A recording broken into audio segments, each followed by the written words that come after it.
సింగరేణిలో ఇవాళ కార్మిక వర్గంలో పూర్తిగా అసంతృప్తి చోటు చేసుకుని ఉన్నది వివిధ కారణాల వల్ల.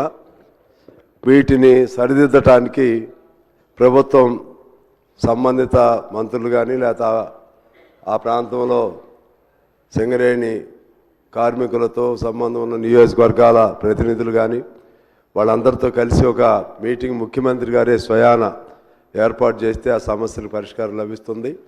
లేకుంటే సింగరేణి కూడా కొద్ది రోజుల్లోనే కనుమరుగై మొత్తం ప్రైవేట్ పరమయ్యేటువంటి పరిస్థితులు కనబడుతున్నాయి అధ్యక్ష. దానికి సంబంధించి కొన్ని అంశాలు సమయం తీసుకోకుండా నేను పాయింట్ వైజ్గా చదివి త్వరగా ముగిస్తాను అధ్యక్ష. ఒకటి, అక్కడ మెడికల్ పద్ధతి ఒకటి ఉండేది, అంటే డిపెండెంట్ ఎంప్లాయ్మెంట్ కొరకు. కోర్స్ అది అంతకుముందు ఉన్న ప్రభుత్వం చంద్రబాబు గారు తీశారు, వాస్తవమే. మళ్ళా కేసీఆర్ గారు ప్రవేశపెట్టారు. అది ఇప్పుడు సరైన పద్ధతుల్లో అమలు చేయట్లేదు అధ్యక్ష. సరైన పద్ధతులు దాన్ని చేయకపోవటం వలన కార్మిక వర్గంలో చాలా అసంతృప్తి ఉంది. అదేవిధంగా ఇప్పుడు వయసు 35 నుంచి 40 సంవత్సరాలు పెంచారు కారుణ్య నియామకాలు. దాన్ని వివిధ కారణాలతో ఎలో చేయట్లేదు. మెడికల్ బోర్డు కూడా పేరుకి నేమ్ సేక్ జరుపుతున్నారు తప్పితే కార్మికుల పిల్లలకి అవకాశం కల్పించట్లేదు. సొంత ఇంటి పథకం లేదు అక్కడ. దానికోసం చిన్న చిన్న పరిశ్రమలే సొంత ఇళ్ళు కట్టిస్తున్నారు.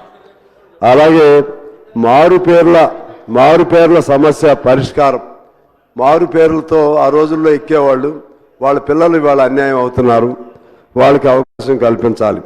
అలాగే నూతన గనుల ఏర్పాటుకు సంబంధించి మనం సరే అక్కడ సెంట్రల్ గవర్నమెంట్ పెట్టినటువంటి ఆ యాక్ట్ వల్ల మన సింగరేణికి వచ్చే మైన్స్ ప్రైవేట్ వాళ్ళకి వెళ్తూ ఉన్నాయి. సరే సాధ్యమైన మేరకు సింగరేణి వాటిని సంపాదించుకోవాలి. సంపాదించుకున్న తర్వాత అక్కడ బొగ్గు అనేది ప్రైవేట్ వాళ్ళకి ఇవ్వకుండా సింగరేణి కార్మికులు చేయాలనే నిబంధన ఉంది. దాన్ని ఉల్లంఘిస్తున్నారు అధ్యక్ష. అది ఆ బొగ్గు వరకైనా సింగరేణి కార్మికులకు అవకాశం ఇవ్వాలి.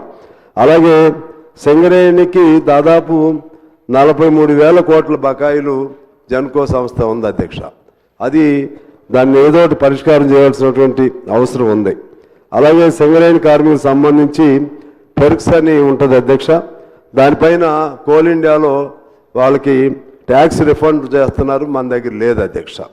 అలాగే సింగరేణిలో రాజకీయ జోక్యం తరచు ఎక్కువ అవుతుందనే ఒక విమర్శ కార్మికుల నుంచి వస్తుంది. ఈ అన్ని అంశాలపైన నేను మీకు నోట్ కూడా వివరంగా ఇస్తాను.